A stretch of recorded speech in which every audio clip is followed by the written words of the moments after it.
এই যে একা একা চলাফেরা করছেন, জীবন নিয়ে শঙ্কায় ভুগেন না কখনো? যে আমার পরিবার সবাই তো, আমি আমার মাকে বলেছি যে দেখো, মানে আমরা যে লড়াই নেমেছি, আমার একটা মনে হয় কি কোনো রাজনীতিবিদের না বাসায় মৃত্যুটা হইতে পারে না, এটা কোনো ভালো মৃত্যু না। যিনি রাজনীতি করেন, যিনি লড়াই করেন, যিনি বিপ্লবী, যিনি সংগ্রামী, তার মৃত্যুটা হবে একটা সংগ্রামের মধ্য দিয়ে, একটা রাজপথে, একটা গ্লোরির মৃত্যু।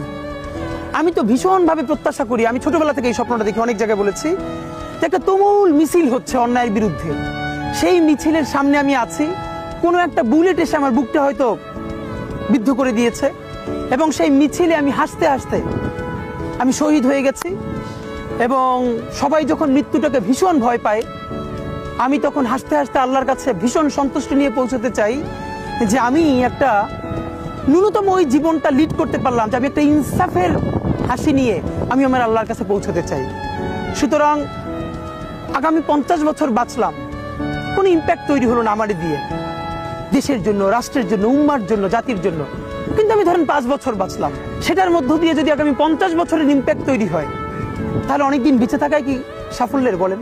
শহীদ প্রেসিডেন্ট জিয়াউর রহমান কয়টা দিন বেঁচেছেন, কিন্তু ভাবেন আজকে পর্যন্ত উনি আমার অনুপ্রেরণা। হাঁটতে হাঁটতে আমার পা ফুলে যায়।